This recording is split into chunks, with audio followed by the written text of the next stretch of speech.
El equipo está conformado por Carlos Alberto Félix Guerrero, Raúl Vela Alba, Marco Antonio Franco Gorgonio, Claudio Gael Trejo García.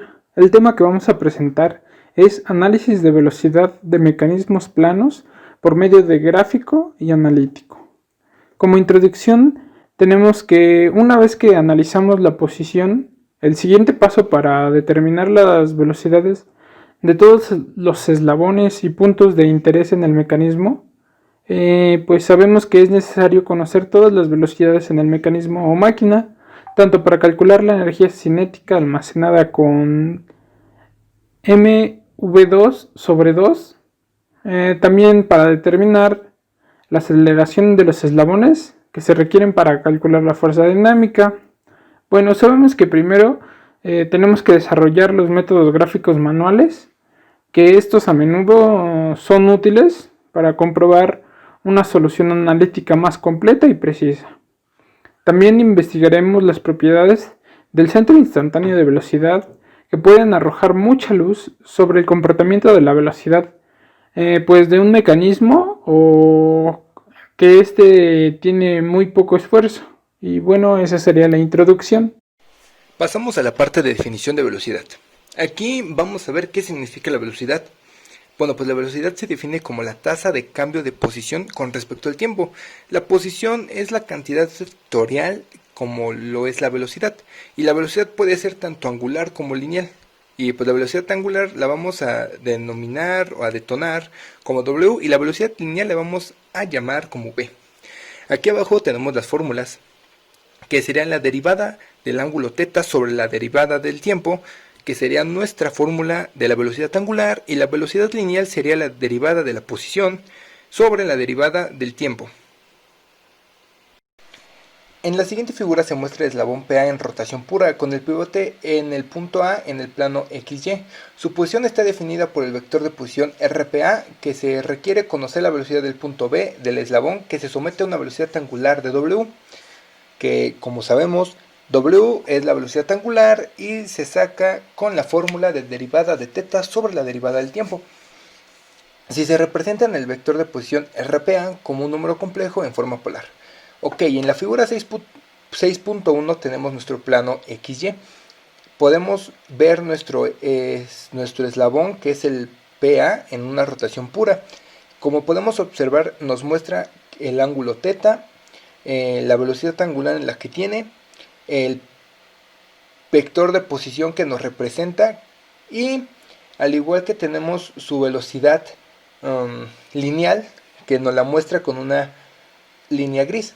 En la ecuación 6.2 tenemos la fórmula que debemos ocupar, que sería el vector de posición sería igual a la posición en Euler, que va a estar elevado a un número imaginario, a la parte imaginaria, por el ángulo θ. Ahora tenemos la ecuación 6.3 que dice la velocidad PA va a ser igual a la derivada de la posición del vector RPA entre la derivada del tiempo.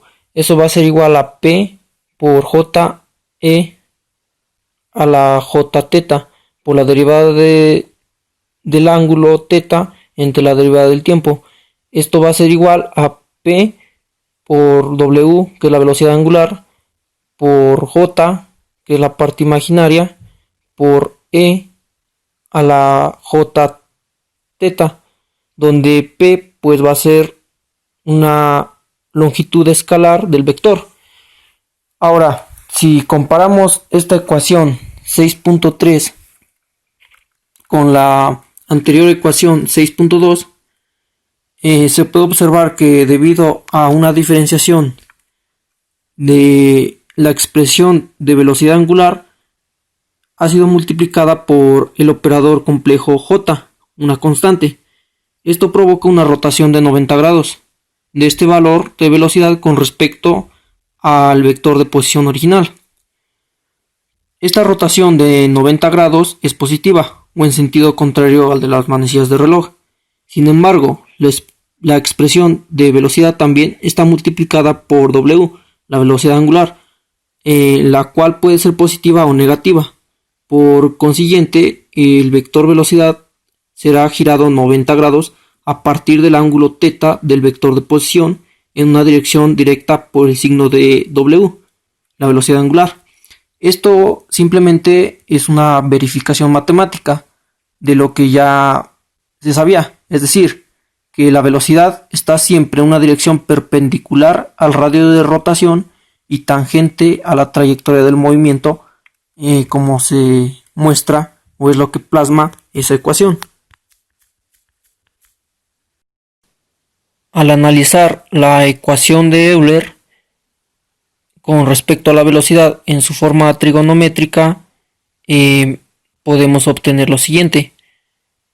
Si sustituimos la identidad de Euler en la ecuación 6.3 que anteriormente mencioné, proporcionaremos lo que son las componentes de la parte real e imaginaria, o x y y del vector velocidad.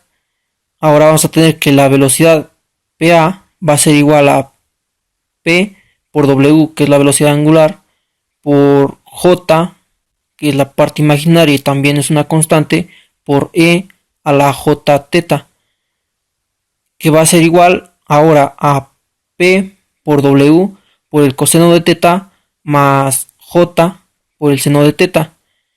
Esto también puede quedar de la forma P por W, pero ahora el seno sería negativo y la parte imaginaria quedaría con el coseno.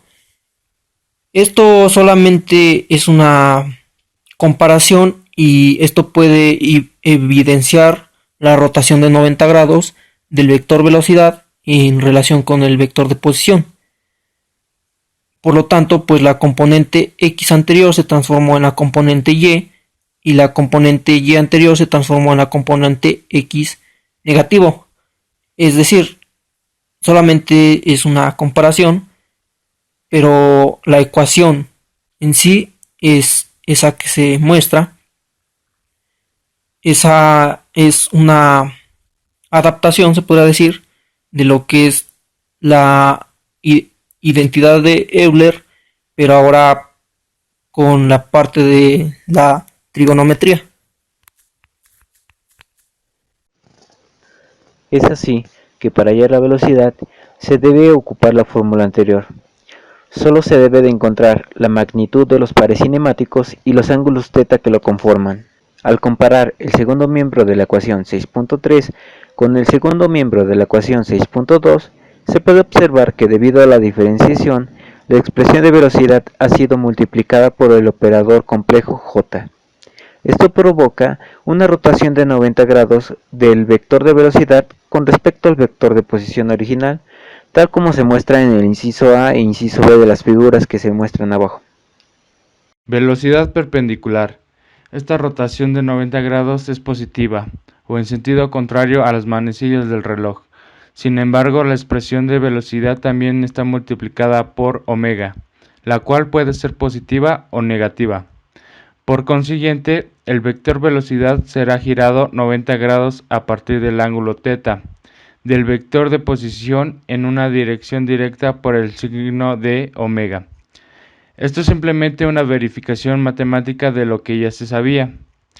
Es decir, que la velocidad es una dirección perpendicular al radio de rotación y tangente a la trayectoria del movimiento, como se muestra en la figura 6-1.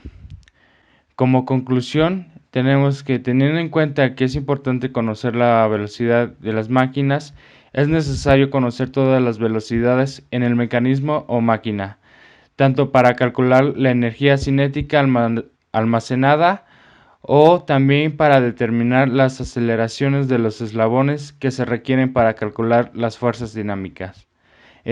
Con estos cálculos se establecerán algunos índices de mérito para juzgar los diseños expuestos mientras aún están en la mesa de dibujo o la computadora.